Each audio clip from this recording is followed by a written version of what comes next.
Hello everyone, I'm Alan Cathcart and I'm here in this beautiful, beautiful facility in the south of Spain called the Ascari Race Resort.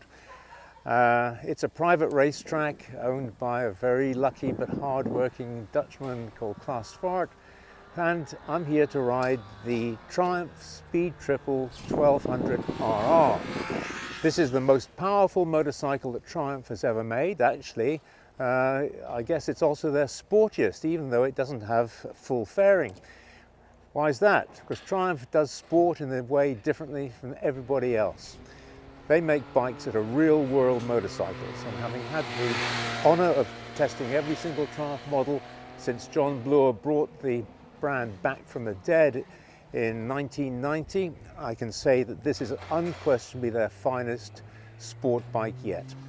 It builds on the success of the Speed Triple RS, which was launched back in April. And that's a naked bike, same as all the 103,000 Speed Triples that Triumph has manufactured since 1992, when they started thinking about doing it. And to begin with, it was simply a sports bike, a Daytona as it was back then, with the bodywork stripped off it and a couple of goggle headlamps stuck in the front. That's evolved over the years. It's always been the leading edge of sport bike performance in the real world, on the street. They've had a couple of redesigns, and it got a little bit bland, to be honest, and also got left behind in terms of performance compared to all the other super nakeds that have been introduced to the market over the last decade, particularly. So Triumph decided to do something about it, and the result is this 180 horsepower motorcycle engine with 125 newton meters of torque. That's an awful lot.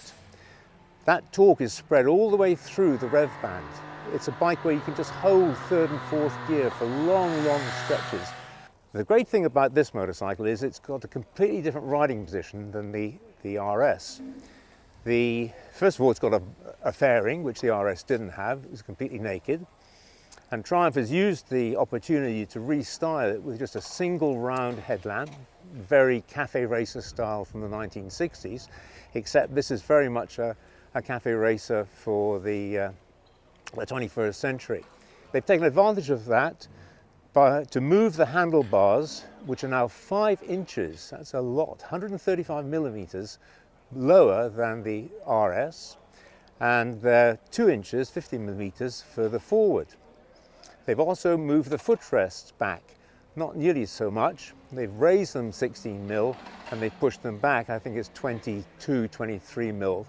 So that's a small change, but the difference with the handlebars means that you're much more sitting forward on the bike, so your weight is actually helping load up the front wheel in corners. Before, I'll try and give you an approximation, it was like that. Now on the RR, it's like this. We've been riding it this afternoon on the Ascari track, over 5 kilometers long, 3.5 miles. And the thing that's really been noticeable is the way in which it steers. We got a taste of that on the Ronda Road this morning. But here on the racetrack, you can find yourself, even though it has essentially the same steering geometry as the RS, it steers more fluidly and more easily into a corner because your body weight is in a different place.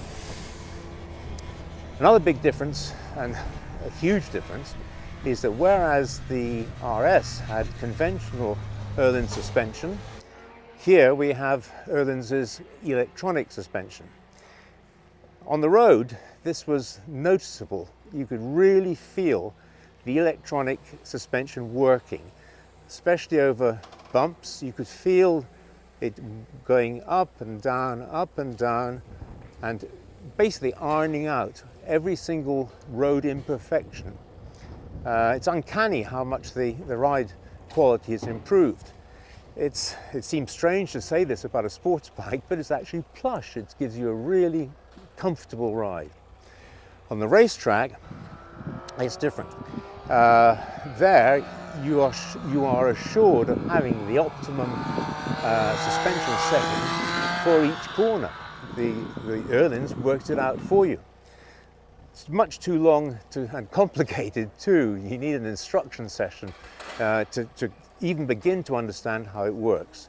But essentially, the bike has a completely accessible suite of electronic modes and maps which you can access as the rider as you're going along, not only between the 4 different riding modes, so there's rain, road, sport, which we used on the road this morning, and also track, which you can't use on the highway, but we used on the racetrack this afternoon.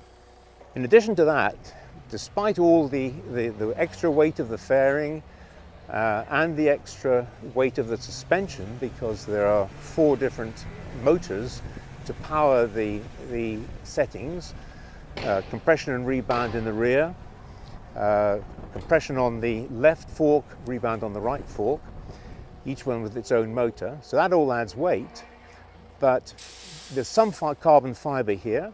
But on top of that, Triumph has managed to hold down the weight increase to only 1 kilo. So this is 1 kilo heavier than the RS, despite having the bodywork and the heavier suspension.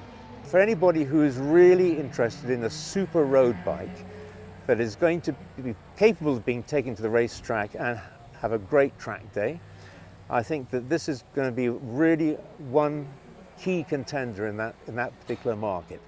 It's not just the Union Jack on the side of my helmet waving. This is also an exceptionally good motorcycle which fully lives up to the traditions of the Triumph brand.